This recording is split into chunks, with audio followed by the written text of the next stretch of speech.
Bienvenue sur Élixir de Confiance, le podcast qui redonne le pouvoir aux femmes en vous aidant à reprendre confiance en vous pour enfin vous épanouir pleinement dans votre vie et dans vos relations. Je suis Jessica et ma mission est d'aider chaque femme à s'aimer et trouver la clé du bonheur en elle pour pouvoir créer des relations plus saines et plus sereines sans s'oublier.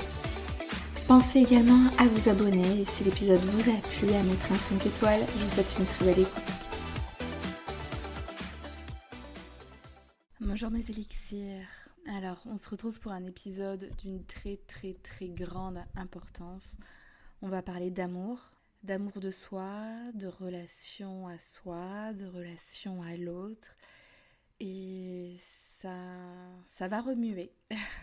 Je vous préviens, mais il y a vraiment de belles prises de conscience à faire. Et c'est vraiment nécessaire, je pense, pour enfin vous autoriser à être vous-même, à ne plus vivre dans la peur d'être abandonné, quitté, rejeté, et dans cette peur de ne pas être aimé. Première question que j'ai envie de te poser, as-tu des difficultés à dire non ? As-tu le sentiment de t'adapter constamment aux autres, à leurs attentes, à leurs besoins ? Essayes-tu de te conformer à ce qu'ils attendent de toi ? De toujours devoir faire plaisir aux autres? Est-ce que tu as le sentiment de ne pas pouvoir être toi-même sous peine de ne pas être aimé? Et as-tu le besoin d'être constamment rassuré? Ça, c'est des choses que j'ai remarquées et j'ai d'ailleurs fait ma dernière séance de coaching avec l'une de mes clientes sur ce sujet-là parce qu'elle est venue en séance en me parlant de sa dépendance affective, que ce soit en amitié ou en amour, et notamment en amitié où elle a constamment besoin d'être rassurée parce qu'elle doute constamment d'elle et du lien qu'elle peut avoir avec son entourage. Et du coup, elle me disait que voilà, elle attendait des messages, toujours elle cherchait aussi les jolies paroles, non mais on dit toujours ami, tout va bien, t'es sûre, blablabla. Et c'est vrai que ça peut poser des...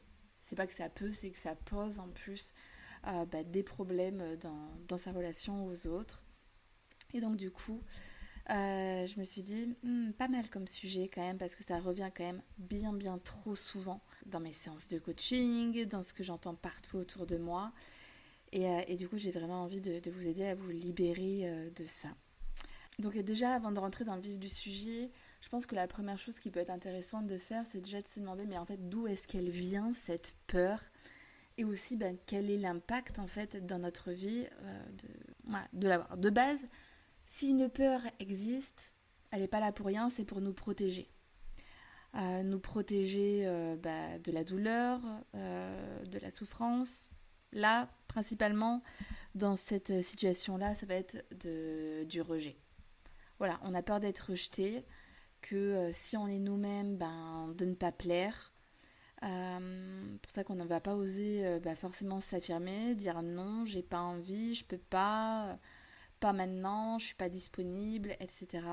Non, on préfère se conformer aux attentes des autres pour renvoyer en fait une image lisse de soi et puis être aimé quoi, tout simplement. Alors, en fait, déjà, si on remonte des années en arrière, dès l'enfance, on fait déjà, je sais pas si ça se dit comme ça, mais l'expérience de la vie. C'est-à-dire que dès qu'on est jeune, on est nous-mêmes, on n'a aucun filtre, on a envie de pleurer, on est dans les émotions, on les vit, on les fait ressentir à l'entourage, on est nous-mêmes, que ça plaise ou que ça plaise pas, c'est comme ça. Moi, mon fils, il s'en fiche, il est lui-même, il a envie de crier, il crie, il fait tout ça. Après, plus tard, je sais pas comment ça va évoluer, mais en tout cas, au plus jeune âge, on est vraiment nature peinture et c'est après que malheureusement ça se dégrade. Pourquoi ça se dégrade ? Parce qu'on fait l'expérience que finalement, quand je parle, quand je crie trop fort, ça plaît pas, on me demande de me taire. Finalement, on nous dit de prendre un petit peu moins de place. Souvent en tant que femme, on va dire on nous minimise un peu dans le sens où on essaie un petit peu de nous faire toute petite. J'ai ce sentiment là, prends pas trop de place, parle pas trop fort, crie pas trop, tiens-toi tranquille, voilà, bien épinglé, etc. On se tient bien, on parle correctement, voilà, on est vraiment quand même très cadré. D'un côté, ben, c'est bien, et de l'autre côté, ben, voilà, c'est pas génial parce que ben on n'est pas libre finalement d'être soi, de faire ce que l'on veut, mais ben, on vit en société, il y a aussi des règles. Enfin, quand on va au cinéma, on va pas se mettre à hurler. Bah non. C'est sûr qu'il y a des règles en société. Et voilà, du coup, c'est pas toujours simple, mais bon. Donc voilà, on fait l'expérience que bah voilà, il y a des choses, des fois, des comportements qui ne plaisent pas. Et comme si on fait un lien entre le fait de si je fais quelque chose qui ne plaît pas, et ben du coup, je vais être moins aimée. Et à contrario, quand je fais des choses qui sont bonnes, qui plaisent, bah, du coup, j'ai le sentiment d'être plus aimée. Ça, on le retrouve beaucoup à l'époque voilà, de l'école, du collège, du lycée, quand on a des bonnes notes. Oh là là, mais t'es trop fort et t'es trop bien. Et ben du coup, je vais t'offrir un cadeau pour te féliciter. Et moi-même, je pense que je serais ce type de maman-là. Parce que, bah voilà, renforcer les points forts, etc. Mais donc, du coup, nous, qu'est-ce qu'on se dit dans notre tête? C'est que, ok, je fais les choses bien, je fais ce qu'on attend de moi, égale récompense. Si je ne fais pas ce qu'on attend de moi, égale pas de récompense. Et donc du coup, en fait, on avance, on évolue, on grandit avec ça. Toujours la carotte.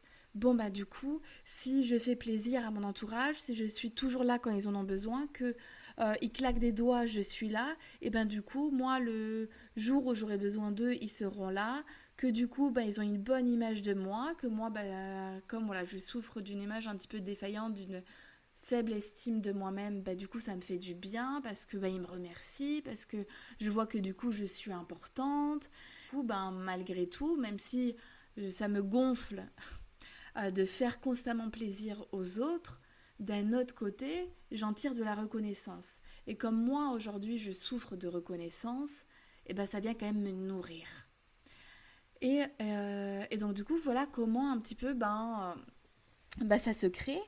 Et aussi le fait que on vit des expériences depuis notre naissance, et puis il y a des expériences qui sont un petit peu plus tristes que d'autres. On va expérimenter le rejet, l'injustice, l'abandon, l'humiliation. Et en fait, ça va venir créer des blessures. Et ensuite, pour éviter ces blessures, et ben du coup, on va se mettre à porter un masque. Je ne sais pas si vous avez déjà entendu ou lu le livre Les 5 blessures émotionnelles, mais en fait, c'est celle-ci. Et donc, du coup, pour éviter de souffrir, parce qu'on est maso, mais pas toujours maso. De base, on le fait quand même bon, on le fait pour comment dire, d'un, ça part d'une bonne intention. Oh là là, dur des fois de trouver ces mots là. Donc ça part d'une bonne intention, on veut le faire pour se protéger, on se met à porter des masques. Donc les masques de quoi? Bah, du dépendant, du fuyant, du contrôlant, du rigide ou du masochiste. Et ça, on se met à porter des masques, c'est-à-dire en fait un rôle que l'on va prendre pour ne plus souffrir, en fait, pour que ces expériences-là qui ont été tristes et douloureuses ne se reproduisent pas. Donc on pense qu'en mettant un masque, on va s'éviter tout ça. Sauf que, bon, ce sera le sujet peut-être d'un autre épisode de podcast, mais c'est pas du tout le cas, parce que la dépendance affective, j'en ai déjà parlé, on cherche à se mettre le masque du dépendant en se disant comme ça je ne serai pas abandonnée, etc. Sauf qu'en fait on fait tout le contraire. Plus tu es dépendante à quelqu'un, plus l'autre il a envie de fuir parce qu'il en a ras-le-bol. Donc on croit qu'on agit de telle manière pour s'éviter quelque chose alors qu'en fait on le crée. Ça n'a pas du bon en fait de vouloir, enfin c'est pas de vouloir, c'est parce que si on... Non, bien sûr qu'on peut faire les choses différemment. Donc si on le veut, si on porte un masque, c'est qu'on le veut, on le décide. On arrête de dire non, c'est pas moi, c'est pour ci, c'est pour là. Non, non, non, tu mets un masque, tu le fais en conscience, donc voilà, c'est de ta responsabilité. Par contre, du coup, le problème de vouloir porter un masque pour se protéger de telle ou telle chose qui pourrait éventuellement arriver, ben on en finit par ne plus être nous-mêmes. Les autres s'attachent à une image qui n'est pas celle que l'on est au fond, parce que ben voilà, on s'adapte à l'autre, on répond à ses attentes et à ses besoins, alors que nous, on n'a pas envie, on n'a pas toujours envie, mais on le fait voilà pour l'autre. Donc ça, au fond, il y a une terrible souffrance. Combien j'ai de mes clientes qui me disent en fait, à chaque fois que j'ai envie de dire non et que je n'y arrive pas, et du coup bah, que je cède et que je dis oui, et ben quel est l'impact? C'est que je me sens comme une merde, que j'ai honte, que ensuite je me refais l'histoire 20 milliards de fois dans ma tête pour me dire mais comment j'aurais pu faire les choses différemment, et en fait ça te prend la tête quoi, tu n'en peux plus, ça fait que tu as encore plus une basse estime de toi-même parce que tu te dis putain j'ai pas réussi à dire 3 lettres N-O-N, putain je suis nulle, je suis une merde et blabla et blabla. Donc en fait c'est vraiment le serpent qui se mord la queue. Tu te rends vraiment pas service en le faisant, tu rends pas service à l'autre parce que t'es pas toi-même, parce que enfin moi voilà si quelqu'un me rend service à contre-cœur franchement je veux pas quoi. Je veux pas mettre l'autre dans un état comme ça et la personne qui en a rien à taper, ça doit pas être ton ami. Donc en fait, tu rends service à personne et surtout pas à toi-même. Toi, tu doubles, enfin tu en souffres doublement quoi. Et en plus, ça te crée une fatigue, ça te bouffe une énergie. Parce que du coup, tu vas vouloir faire plaisir, donc ça te coûte l'acte. Derrière, ben, ça te coûte toute l'énergie de putain, mais j'ai pas réussi encore une fois à dire non et gna. Et donc ça te ronge le cerveau. Donc pas bon, pas bon. Il faudra que je fasse peut-être des épisodes de podcast sur, ouais, sur l'affirmation de soi. Parce que alors ça, mais moi je n'ai aucun souci. Quoi. Je suis la reine de dire ce que je pense. Quoi. C'est vraiment... De toute façon, moi je suis vraiment la personne où soit tu aimes, soit t'aimes pas. Ça passe ou ça casse. Si t'aimes par exemple les discussions toutes lisses où la personne elle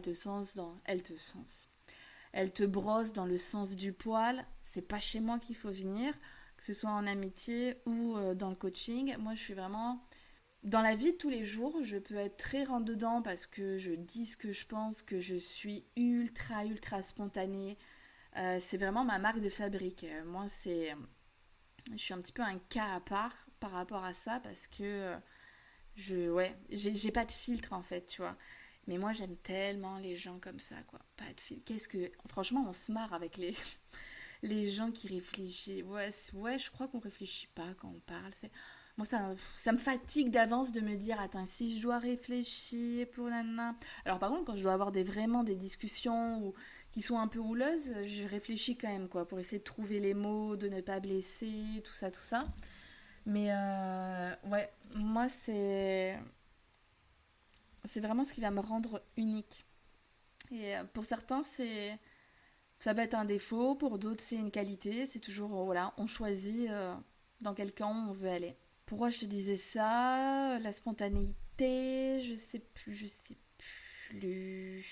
Ouais, enfin, ouais, je te disais ça parce que moi, je suis constamment moi-même. Le seul moment, je pense, où je suis pas moi-même, que j'ai un gros balai dans le cul, euh, c'est quand je dois parler en public. Ah, là, il est profond, là.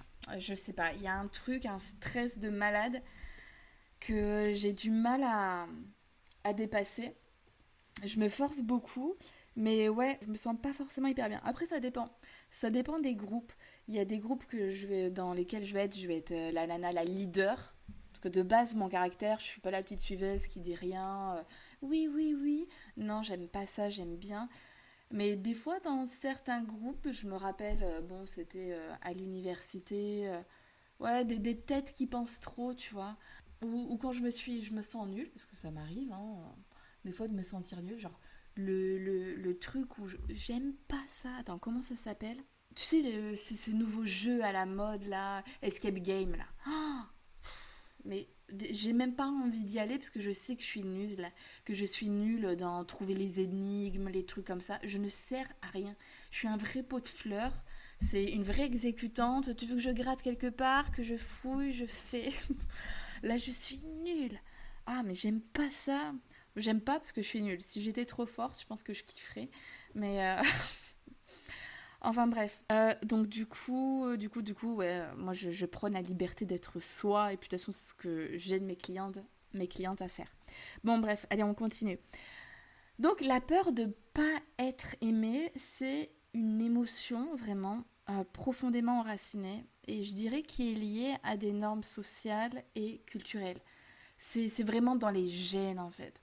Nos mères, nos grands-mères, enfin bon moi ma mère typiquement, hein, si vous me suivez, vous savez elle est dépendante affective, donc voilà toujours vouloir faire plaisir pour être aimée. Ma grand-mère, je dirais ouais quand même mais un petit peu de caractère.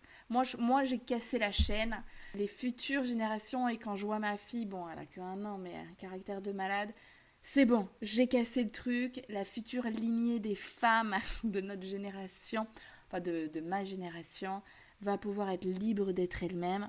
Et c'est pour ça, vous savez que c'est en changeant toi que tu vas permettre aux futures générations, ta lignée en fait, à oser être elle-même. Tout le travail qu'on fait pour nous-mêmes, on le fait aussi pour nos enfants, nos petits-enfants. Et ouais, quand je dis ça, vraiment, ça m'émeut parce que des fois, on n'ose pas, voilà, investir sur nous pour nous sentir mieux, pour, je sais pas, bon, je dis ça comme ça, à tout hasard, s'offrir un accompagnement de coaching sur l'estime de soi parce que ah, c'est égoïste, ah, parce que cet argent-là, je pourrais l'utiliser pour autre chose, etc. Et en fait, là, je sais pas, ça vient de me venir cette idée, mais en fait, on le fait pas que pour soi, que pour nous-mêmes. On le fait pour toutes les générations à venir. Plus j'aurai une bonne estime de moi-même, que je me sentirai en paix avec moi, que je m'aime, que je me sens aimée, etc. Plus les générations à venir, parce que j'ai pas la même manière d'éduquer mes enfants selon si j'ai une bonne estime de moi-même ou pas. Non, on n'a pas.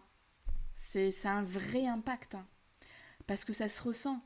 Toutes tes peurs, toutes tes frustrations, ta manière de voir le monde, ta manière de créer des relations, ben en fait, tu la transmets à tes enfants, tes petits-enfants, aux gens qui t'entourent, quoi. Donc, ça n'impacte pas que toi, en fait, comment tu es avec les autres. Ouais. Oh, ça donne encore plus de sens à ce que je fais. Ouais, j'adore. Euh, bon, en tant que femme, du coup, on a ce sentiment qu'on attend perpétuellement des choses de nous. Que ce soit en termes de beauté, on veut toujours être... c'est pas... Non, je dirais pas qu'on veut être la plus belle, mais on veut se sentir belle. Bon, c'est humain, quoi, qui a envie de se sentir dégueulasse. Personne. On veut être belle, on est dans la comparaison aussi. Qui est la plus mince, qui est la plus ferme, qui est la plus musclée, qui a les plus beaux cheveux, enfin c'est un peu con, mais ouais, on a tendance quand même, je dirais, à se comparer. Voilà, on ressent des attentes en termes de beauté, notamment bah ouais, avec les publicités, avec la télé, avec les réseaux, enfin constamment on nous envoie des beautés fatales à la tête. Donc ouais, il faut quand même s'accrocher quoi. Moi je suis bien contente quand même que le maquillage existe. Pas que je sois dégueulasse si je suis pas maquillée, mais franchement je me sens quand même bien plus canon. Maquiller. Sinon, j'avoue que je m'embêterai pas. Parce que l'étape des maquillages, moi, ça me gonfle. Bref. Et après, du coup, on va aussi, donc en termes de comportement, il y a des attentes, bah, comme je disais tout à l'heure, pas prendre trop de place, nan. Et puis pareil, être toujours aux petits soins pour les hommes, toujours bichonner les gens, nan, parce que sinon on va être vu comme une femme qui pense qu'à sa gueule, qui est égoïste, égocentrique, etc.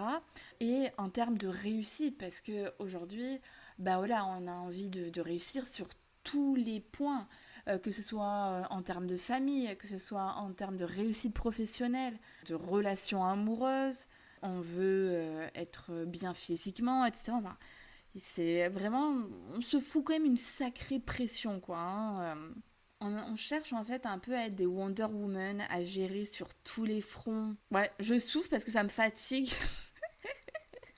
Je suis comme ça, hein, moi aussi, je suis hyper exigeante envers moi-même, je suis exigeante envers les autres. Mais des fois, juste, faut dire, là, j'ai envie de faire une pause. J'en ai ras-le-bol.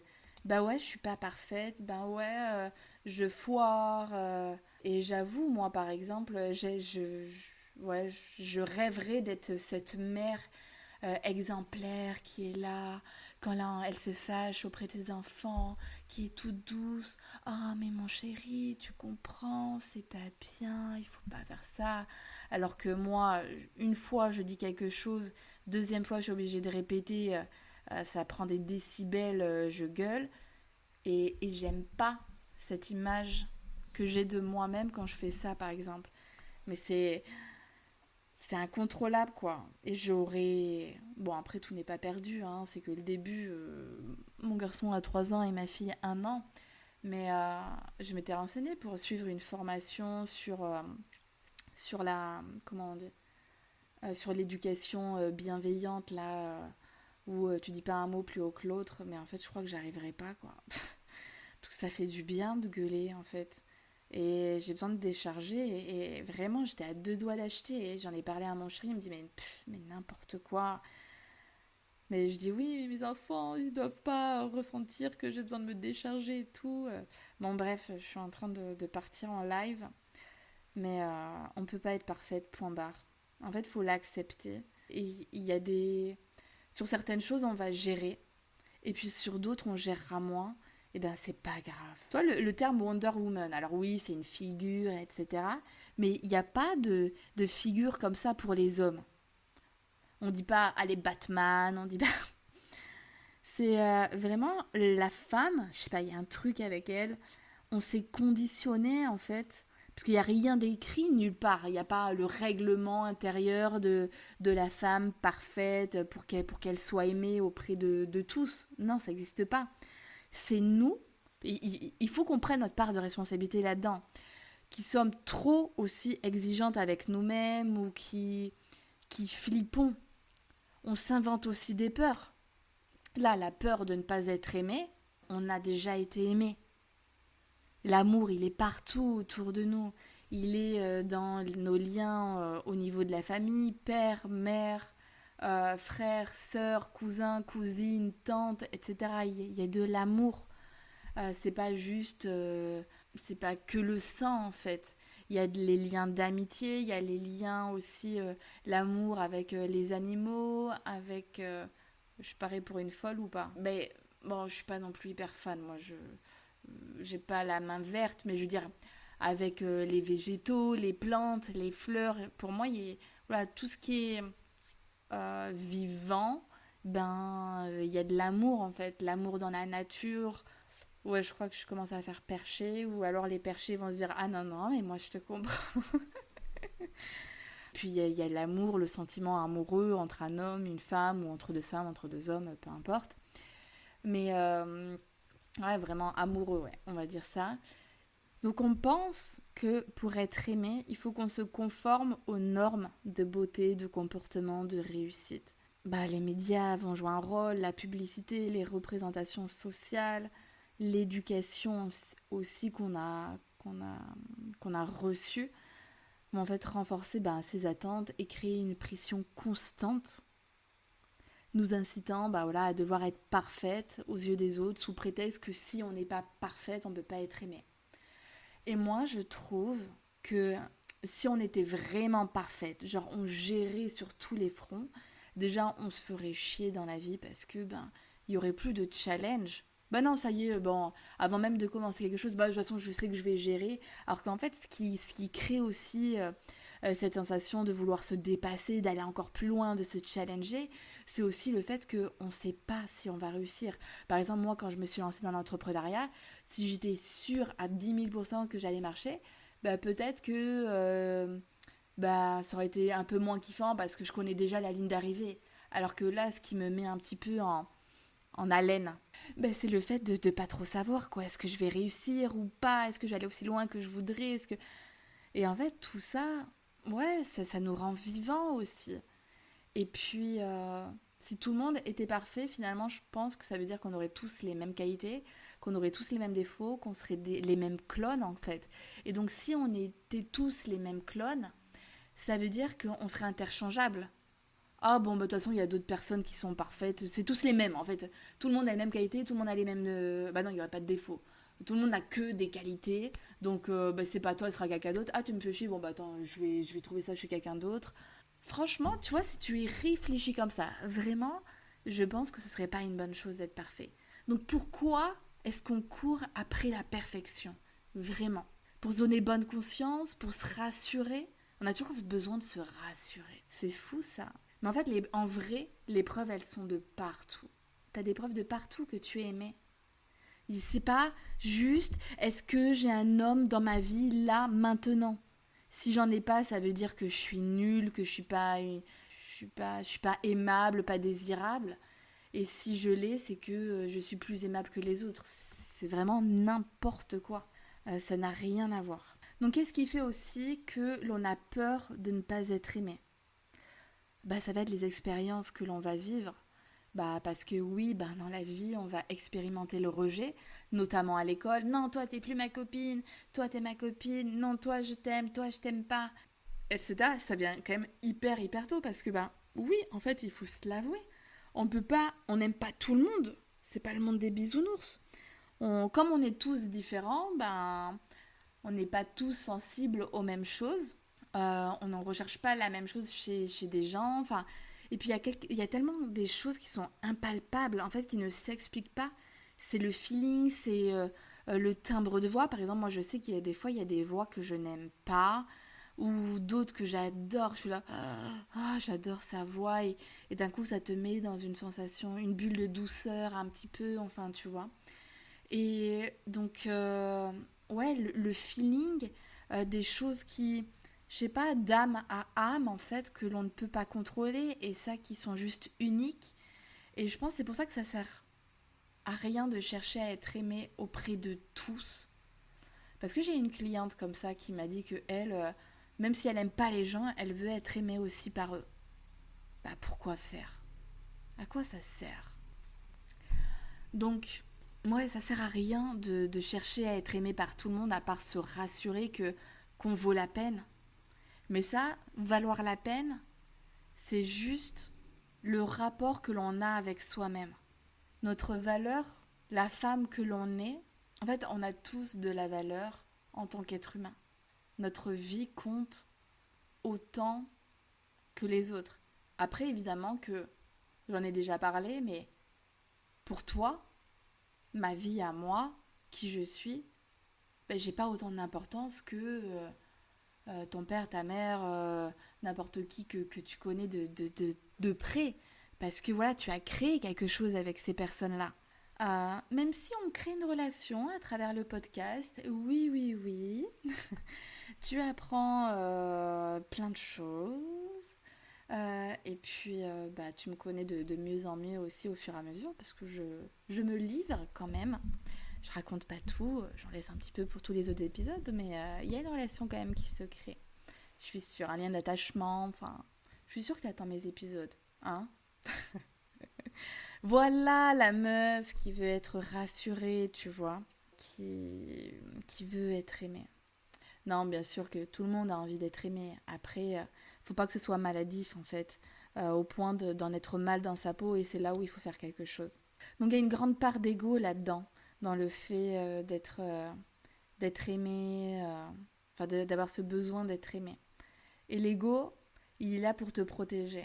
En fait, c'est comme si tu te disais, plus je suis aimée, plus je suis en sécurité parce que, ben voilà, je serai jamais seule. Mais sauf que tu vois, il y a des personnes aussi qui connaissent la terre entière, tu sais, les amis de tout le monde là, que oui, tout le monde aime bien parce que, ben voilà, je sais pas moi, c'est la personne qui crée une bonne ambiance, tout ça, mais malgré tout, qui n'arrive pas forcément à créer vraiment des liens solides, tu vois, hyper profonds.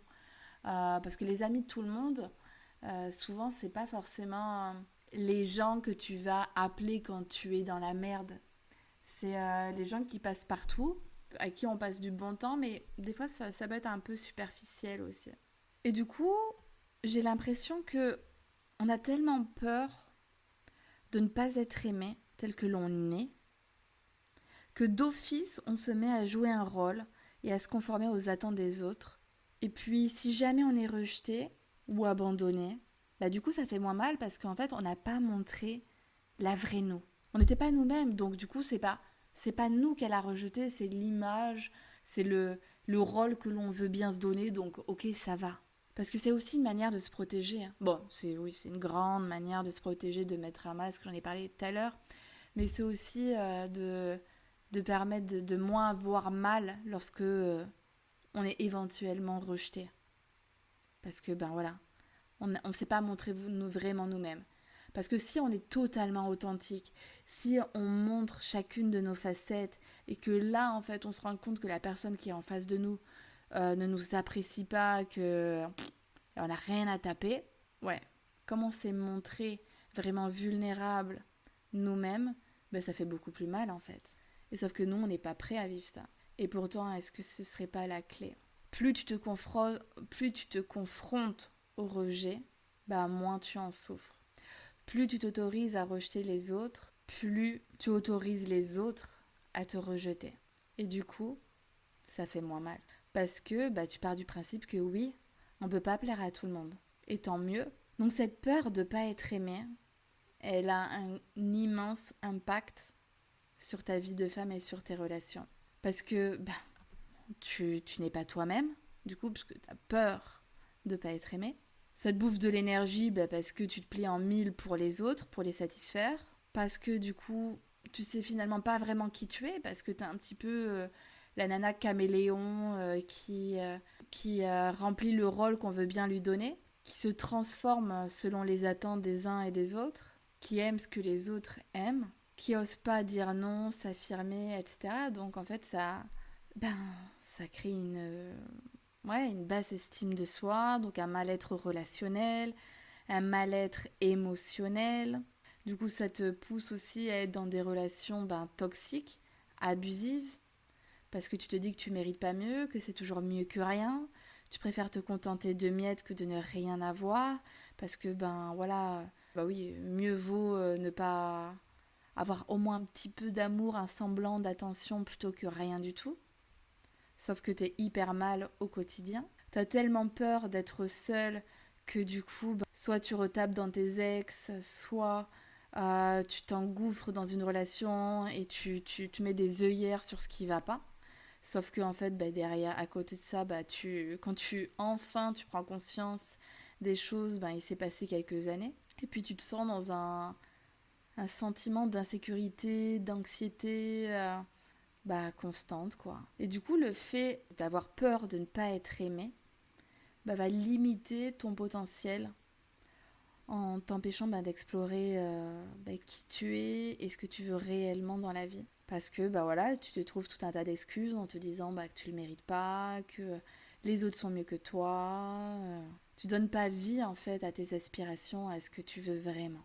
Par contre, c'est quand tu vas reconnaître et comprendre cette peur que tu vas pouvoir t'en libérer. Et pour cela, ben, avant de vouloir être aimé des autres, va falloir commencer par t'aimer toi-même.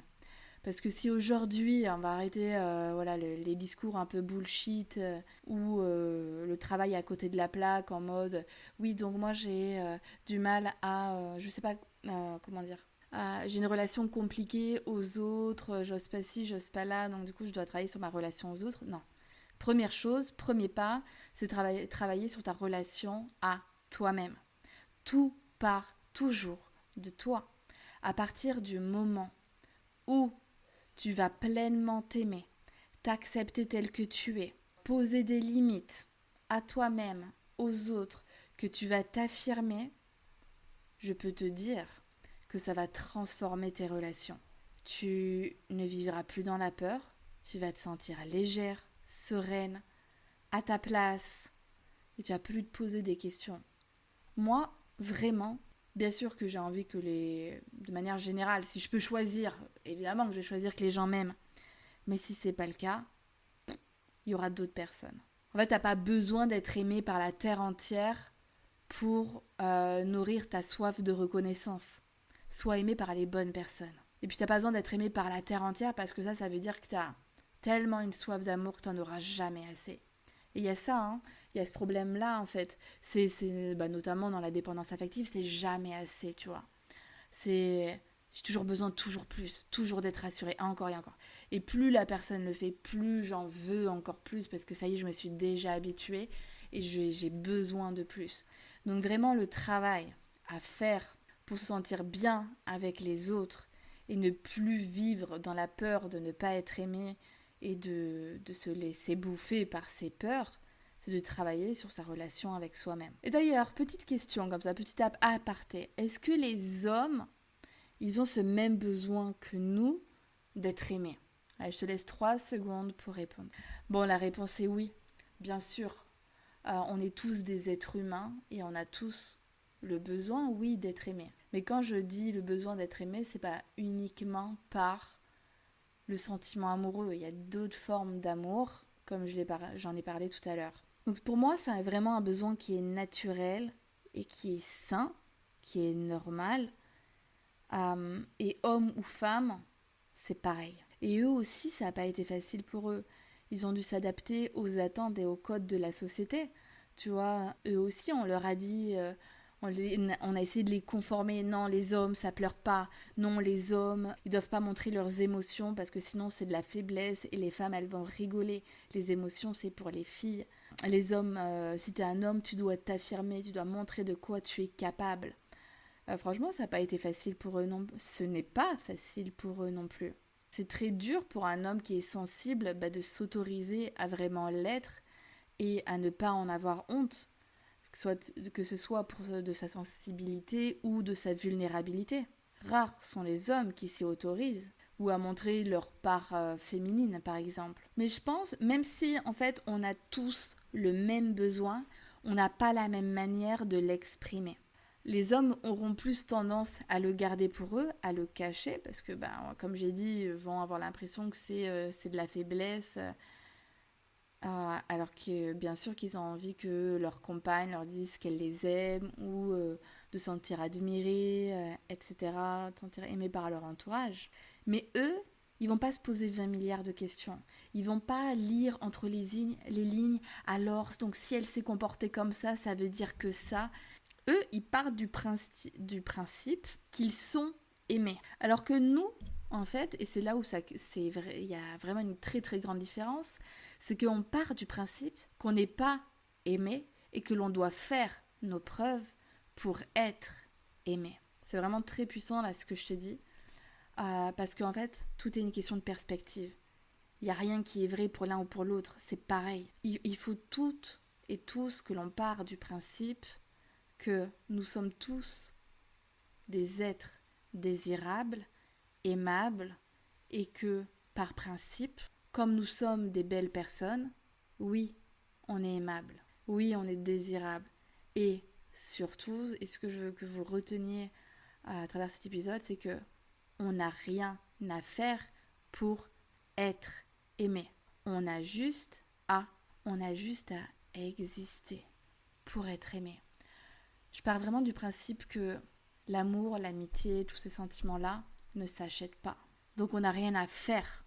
Parce que quand on fait, c'est comme si on troquait de l'attention, enfin un service, je te rends service et en échange du coup, tu éprouves de la reconnaissance pour moi, donc traduction de l'amour et ça va me nourrir. Un troc comme ça. Non, pourquoi ? Bien évidemment qu'en amitié ou en amour, on doit se rendre service. Mais c'est pas sur 100 demandes, je dois remplir les 100 demandes. Si ça m'arrange pas, si c'est pas possible, si je suis fatiguée, c'est non. Et l'autre ne vous aimera jamais moins si ses sentiments sont sincères parce que vous lui dites non. Sinon, ça veut dire qu'on n'est pas dans une relation saine. On est dans une relation qui va s'essouffler à un moment donné. Parce que si je dois faire des choses pour que tu m'aimes, ça veut dire quoi ? Le jour où je fais rien, tu ne m'aimes plus. Donc en fait, tu m'aimes pas pour les bonnes raisons. Est-ce que je veux que tu m'aimes pour les mauvaises raisons ? Bien sûr que non, je m'en fous. Est-ce que vous voyez où est-ce que je veux en venir ? Donc quels sont les effets de la peur de ne pas être aimé ? Comment cette peur influence nos pensées, nos émotions et notre comportement. Donc très souvent, comment ça se traduit, c'est que tu as tout un tas de pensées négatives où tu vas un petit peu réduire ta valeur à néant.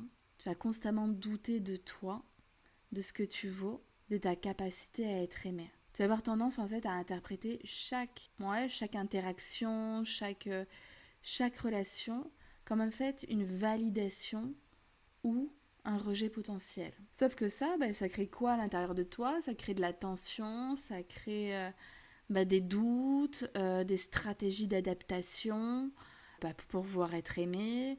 Tu vas chercher à être toujours parfaite.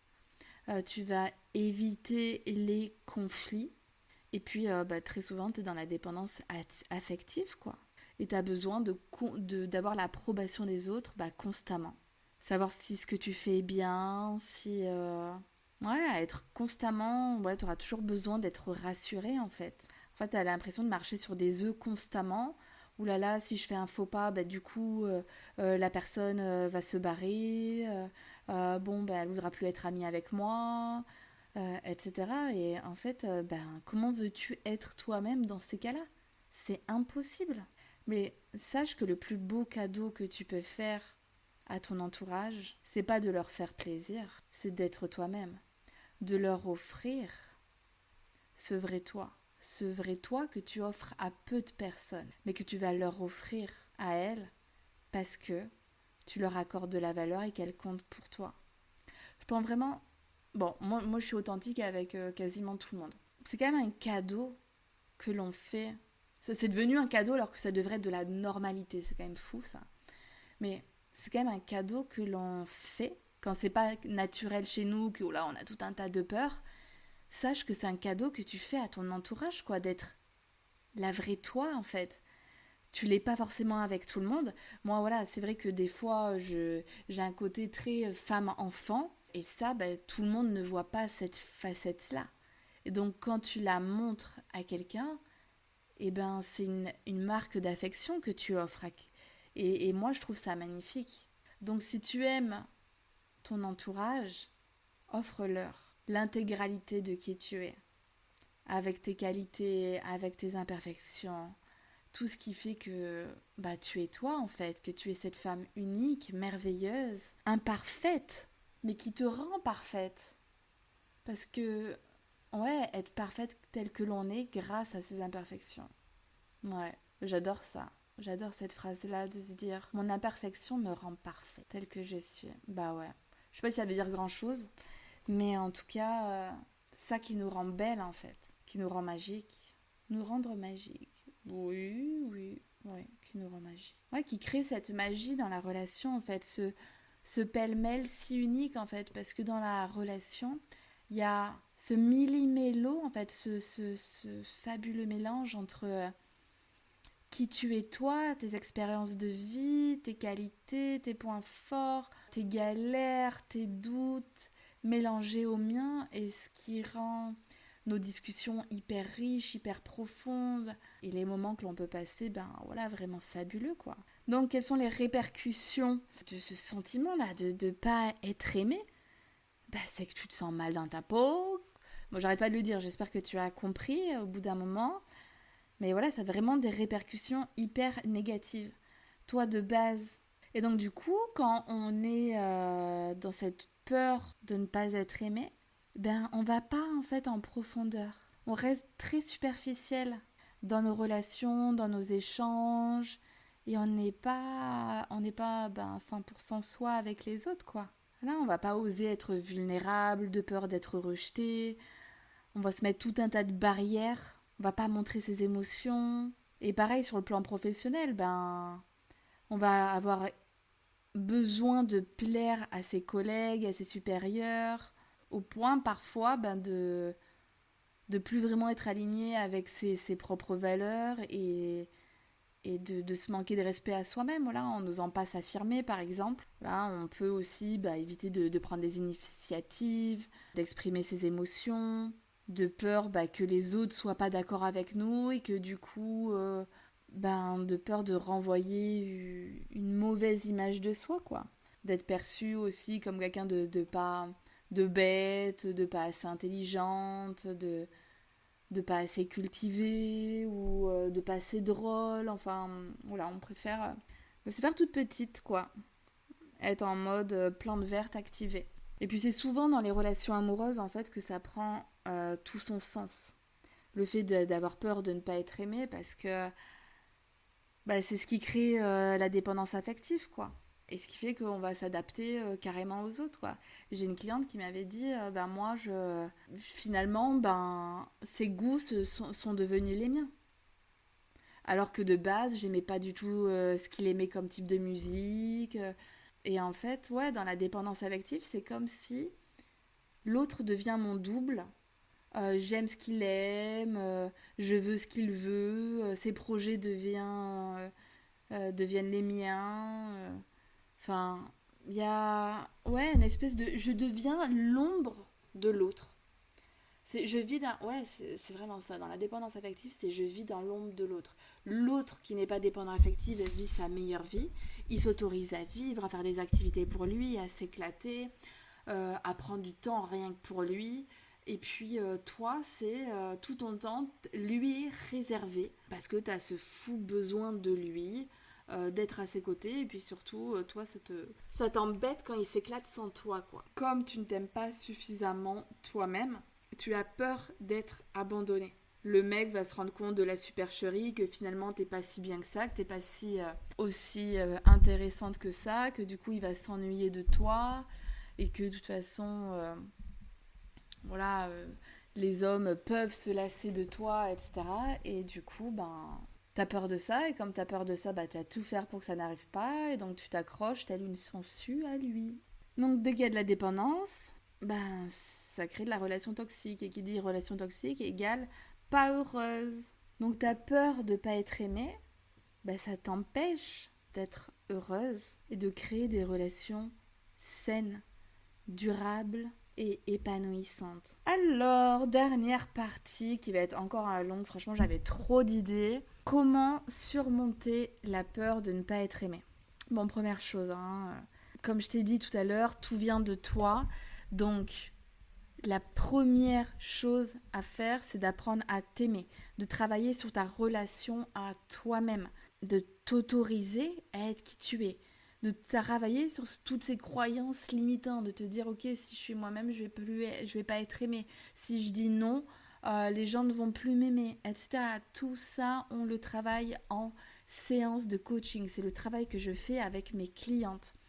Donc si toi, tu n'en peux plus de tout ça, que tu as envie et le sentiment que tu as besoin, parce que c'est un besoin et ça doit être aussi une envie de te faire accompagner pour gagner des années, parce que tu peux faire le travail toute seule, mais toute seule pour être ton propre miroir, c'est très très très compliqué. Surtout quand t'es pas issu du domaine et que tu sais pas par exemple comment on gère des émotions, comment elles se créent, enfin tu vois, il y a tellement de choses à savoir qu'il faut faire appel à des professionnels. Donc si on part du principe que tu as un bon feeling avec moi, que tu te fais pas chier quand tu m'écoutes parler, que voilà, tu prends du bon temps, a priori, ça veut dire que ça le ferait si on se lançait dans un accompagnement ensemble. Bon, la décision, de toute façon, elle se prend à deux au travers d'un appel découvert. Moi, c'est ce que je propose. On prend une demi-heure de notre temps, c'est complètement offert. Tu me parles de ce que tu vis actuellement, de ce qui te fait souffrir et de ce que tu voudrais à la place. Et puis on voit si je suis la bonne personne pour t'accompagner. Et donc tout ça, tu auras les liens en bio, en description de l'épisode de podcast pour prendre rendez-vous. Et comme ça, voilà, on voit ensemble. Et puis, si voilà, je t'aide dans cette transformation, quoi. Et puis moi, je fais vraiment un accompagnement à travers le corps et l'esprit. Je travaille vraiment sur les deux avec des outils ultra puissants. Donc, le coaching pour la partie mentale, parce qu'il y a un gros travail, plein de choses à déconstruire, des blocages à lever, des peurs à dépasser. Je te fais passer à l'action, je t'aide à apprendre à mieux te connaître, à t'introspecter. Enfin, le travail, il est vraiment intense. Moi, je fais pas du travail superficiel, vraiment. Il est intense, il est profond. Et puis, j'ai plein d'exercices différents à faire. Je fais beaucoup de PNL, de programmation neurolinguistique, pour vraiment aller travailler sur les images mentales, sur l'inconscient, etc. Et aussi, là, je me suis formée il y a quelques mois au breathwork. Donc, il y a un outil à travers le corps et qui se fait en musique, sans dire un mot cette fois-ci, ultra puissant. Où tu vas respirer de manière tellement intense que en fait on va venir libérer plein de choses dans ton corps, toutes les émotions bloquées, plein d'émotions bloquées depuis des années, te permettre d'y voir beaucoup plus clair, de reconnecter à ton corps, de lâcher prise, d'enlever le stress, vraiment plein de choses. Et du coup je suis vraiment fière de mon accompagnement parce que voilà, pour moi, je crée vraiment une transformation à 360 degrés, donc à travers le corps et le mental, parce que il y a plein de choses qui restent ancrées dans notre corps, même si notre mental il dit allez non, je vais avancer, malgré tout, des fois il y a des choses qui bloquent. Et donc venir avoir une approche comme ça à 360, c'est vraiment se donner toutes les chances de réussir. Et moi, je ne te lâche pas tant que tu n'es pas satisfaite du résultat. Ça ne peut que fonctionner et jusqu'à présent, j'ai 100% de réussite. Bon, voilà, petit aparté par rapport au travail qu'on peut faire ensemble. Du coup, je disais, apprendre à s'aimer soi-même, c'est tout le travail du shadow work. Ça veut dire le travail de l'ombre, parce que aimer nos qualités, ça on sait faire. Par contre, aimer ce dont on n'est pas forcément fier, des choses qui nous enguéquinent, qui nous font honte, c'est plus compliqué. Donc comment accepter ça ? Comment voir les choses différemment ? En coaching, on va travailler, on ouvre le champ des possibles. Tu as une perspective à, des choses sur 10 degrés, tu vois une petite manière de voir les choses. Moi, je t'en montre 1000 et tu vas voir que ça va te faire un bien fou. Vraiment apprendre à s'aimer soi-même. J'ai fait différents épisodes de podcast aussi là-dessus, sur l'amour de soi, ça veut dire quoi ? Donc je t'invite à aller les regarder. Et puis, quoi d'autre ? À prendre soin de soi, à être bienveillante envers soi-même, travailler. Ouais. L'amour de soi, ça passe beaucoup par le fait de travailler son discours intérieur. Qu'est-ce que je dis de moi ? Est-ce que je me dis que je ne suis pas assez ou est-ce que je me dis que je suis une femme extraordinaire, que je suis une femme géniale, qui a plein de choses à offrir au monde ? Ensuite, autre astuce du coup pour surmonter sa peur de ne pas être aimé, c'est de se concentrer sur ce que l'on peut contrôler. L'amour des autres, de ce que les autres nous portent, on ne peut pas le contrôler. C'est comme ça. À un moment donné, il faut l'accepter. On ne peut pas forcer les autres à nous aimer comme nous, on ne peut pas se forcer à aimer quelqu'un. On l'aime pas, quoi. Ou on l'aime plus et on l'aime plus. Donc, la seule chose sur quoi on a du contrôle, c'est nous-mêmes, c'est notre vie, ce sont nos actions, ce sont nos pensées, ce sont nos émotions. Ce que pensent les autres, ce que font les autres, on n'a pas de portée là-dessus. Dans une relation, on est trois. Il y a moi, l'autre et nous. Donc, je peux gérer ma partie qui m'appartient, le moi, la moitié du nous qui nous incombe, et après, l'autre, pareil de son côté. Lui, il gère sa partie qui lui incombe, plus la moitié du nous. Donc, il y a une véritable partie que je ne peux rien faire.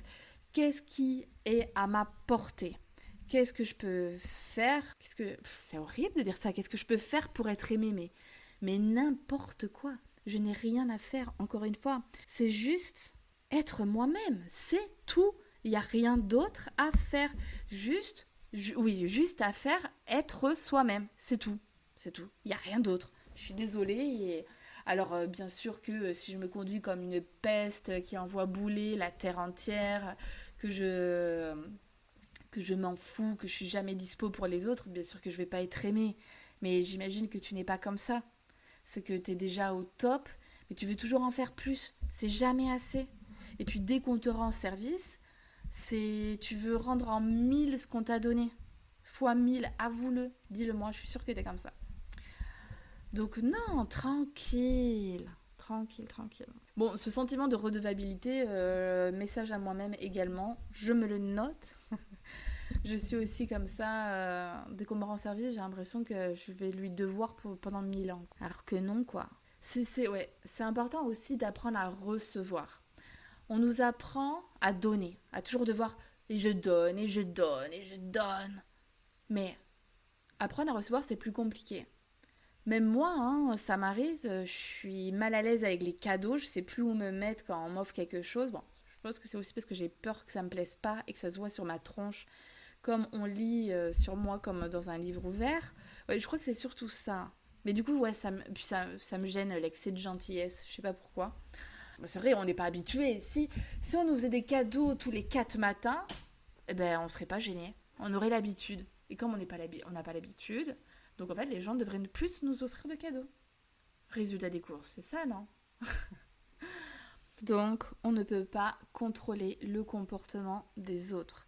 Tu vois, ça, je l'ai ressenti lorsque j'avais peur que mes ex me soient infidèles ou... Bon, aujourd'hui, je me pose même plus la question par rapport à mon chéri actuel. Ouais, je pense que j'ai vraiment bien avancé quand même hein, sur ma relation avec moi-même. Parce que, ouais, c'est vrai, ça me... Peut-être parce qu'il est ultra sain et donc, du coup... et parce que je l'ai choisi aussi, hein. On choisit l'homme de notre vie, hein. Donc, du coup, qu'est-ce que je disais? J'ai un mal de tête, là. Je vais pas tarder à vous laisser parce que ça me... J'ai du mal, là. Du mal à me concentrer. En ce moment, j'ai des tonnes de... que ça me tient. Bon, allez, j'enchaîne. Ensuite, pour être aimé, on fait pas la pigeonne, hein. On arrête de dire oui à tout. De toute façon, moi, j'ai remarqué ça et je suis sûre, si tu regardes un petit peu ton passé, il y a eu des relations où tu t'es donné, t'as donné ta moelle, t'as tout donné. Et pour autant, est-ce que ça a empêché ces personnes-là de te tourner le dos un jour? Non. Parce que c'est pas parce que tu en feras toujours plus que ça va permettre de garder les gens. Les gens qui te gardent par intérêt, sans doute, mais du coup, on s'en fout de cette amitié-là ou de cet amour, de ce truc malsain. Non, nous, on veut que les gens nous aiment pour ce que l'on est. Donc, du coup, on donne, mais on apprend aussi à recevoir, on s'autorise à recevoir et on arrête de penser que l'amour ou l'amitié s'achète. Autre point, derrière le sentiment d'amour, il y a la notion de respect. Et pour créer une relation saine avec l'autre, je dois poser des limites. Plus je me traite avec respect, plus il y a de chances que l'autre en fasse de même. Donc du coup, c'est important d'apprendre à poser des limites. Si tu te traites mal, que tu es tout le temps en train de te dénigrer, de te rabaisser, de penser que tu es nul, il y a des chances que l'autre en face te traite de la même manière parce que tu plantes une graine dans sa tête. L'autre te traitera toujours comme tu te traites. Moi, je peux te dire que les mecs ne me manquent pas de respect. Parce que sinon, ça dégage. Que je sois amoureuse ou pas, vraiment, je fais de moi une priorité. Il n'est pas question qu'on me manque de respect, qu'on me traite comme une moins que rien. Non. Ok, pour moi, j'ai tellement des attentes sur l'être aimé que l'être aimé, c'est pas un bouffon là qui va mal te parler, quoi. Donc, on fixe des limites saines. On apprend à dire non lorsque c'est nécessaire.